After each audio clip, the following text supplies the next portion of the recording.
এখন বাজে সন্ধ্যা 6টা আর আমার মেয়ে দেখো রেডি হয়ে তারপরে কিন্তু তোমাদের সামনে এলো। তো কোথায় যাচ্ছে, কেন যাচ্ছে আর কাকেই বা ফোন করছে অবশ্যই জানতে পারবে, সঙ্গে থাকার ভিডিওটা দেখতে থাকো। তো মেয়ে সাজতে বসেছিল 5টায়, এখন বাজে কিন্তু প্রায় 6:45 মতো।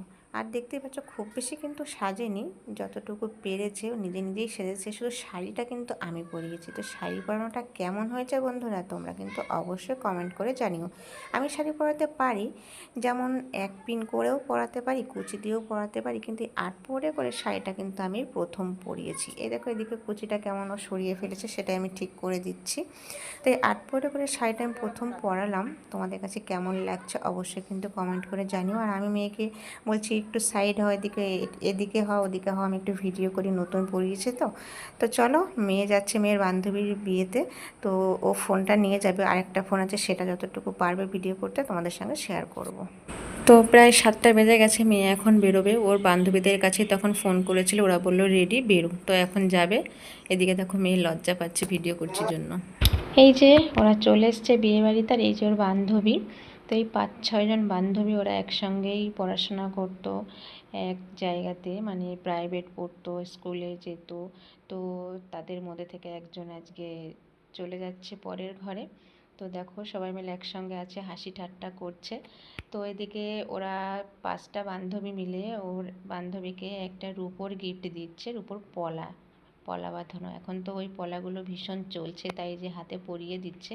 পলাটা আমার কাছে ছিল না, মানে আমার মেয়ের কাছে ছিল না, তাহলে হয়তো ভিডিও করতাম। ওদের সকল বান্ধবীদের মধ্যে একজনের কাছে ছিল। তো এখন এই যে হাতে পরিয়ে দিচ্ছে, আর সবাই বলছে খুব ভালো লাগছে, খুব ভালো লাগছে, দেখো কত খুশি। আমি এখানে ওদের ভয়েসটা দিতে পারতাম, কিন্তু বিয়েবাড়িতে গান চলছে, আর এই গানের অপশানটা না ঠিক আমার জানা নেই যে ওটা চললেও যে কপিরাইটটা আসবে না সেরকম একটা অপশান আছে হয়তো, সেটা আমি পারি না, সেই জন্য আমি সাউন্ডটা অফ করে দিয়েছি, দিয়ে ভয়েসে কথা বলছি। তো এই যে দেখো, তোমরা কিন্তু অবশ্যই কমেন্ট করে জানাবে যে এই ভিডিওটা দেখে তোমাদের কেমন লাগছে, ঠিক আছে? তো চলো, ওরা এখন এখানে কিছুক্ষণ সময় হয়তো কাটাবে, কারণ সব বান্ধবীরা একসঙ্গে হয়েছে। তারপরেও দেখো আরও একটা গিফট দিয়েছে, সেটা তোমরা দেখতেই পারবে। এই যে দেখো, ওরাও বলছে যে ভিডিও কর ভিডিও কর। ওই যে বললাম কপিরাইট আসার ভয়তে ওদের সাউন্ডটা একদম অফ করে দিতে হলে। দেখো ওরা সকল বান্ধবীরা মিলে ছবিগুলো তুলে বাতিয়ে দিয়েছে। সকল বান্ধবীরা একসঙ্গে না থাকতেও পারলে এই ফ্রেমে কিন্তু ওরা সব সময় থাকবে। এবার হবে মালা বদল।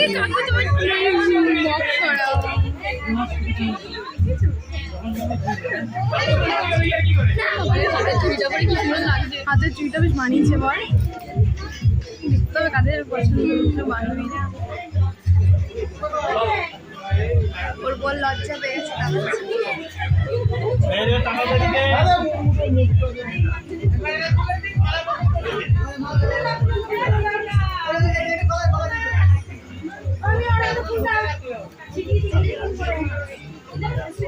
আচ্ছা দুজনে তাকাবে একটু দিকে আগে।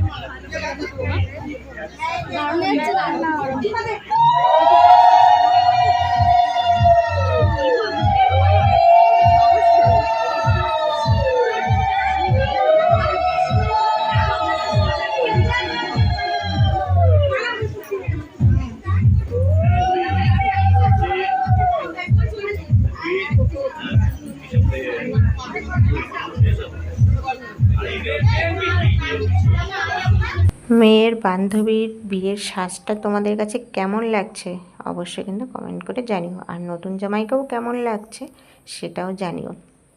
ওদের বাসি বিয়ে একসঙ্গে হয়ে গেছে, একটু রাত হয়ে গেছে বিয়েটা শেষ করতে। তো শেষমেশ এই যে বিয়ের কাজটা সম্পূর্ণ হলো, এখন নববধূ হয়ে গেছে, তো নতুন সংসারে যাচ্ছে। তোমরা ওকে আশীর্বাদ করো, ও যেন ভালো থাকে, আর নতুন পরিবারটাকে যেন ভালো রাখতে পারে, আর সব সময় যেন ওরা খুশি থাকতে পারে, এই আশীর্বাদই করো। তারপরে এই যে মেয়ের বান্ধবীর বিয়ে সম্পূর্ণ করে তারপর চলে এসছে রাত্রে খাওয়া দাওয়া করতে। তো বন্ধুরা, বড় মেয়ে আমাদের আরেকটা ফোন আছে, ওটাই নিয়ে গেছিলো, যেটুকু পেরেছে সেইটুকুই ভিডিও করেছে, আর সেইটুকুই আমি তোমাদের সঙ্গে শেয়ার করলাম ভিডিওটা। তো ভালো লাগলে অবশ্যই লাইক কমেন্ট করে জানিও। তো চলো এখন ওরা খাওয়া দাওয়া করুক, তারপরে যে যার বাড়িতে ফিরবে। তো আজকের মতন ভিডিওটা এখানেই শেষ করছি, মেয়েকে আর মেয়ের বান্ধবীদের দিয়ে, আর এই বিয়ে বাড়ি থেকে ভিডিওটা শেষ হলো। তো চলো, সবাই ভালো থেকো, সুস্থ থেকো, টাটা।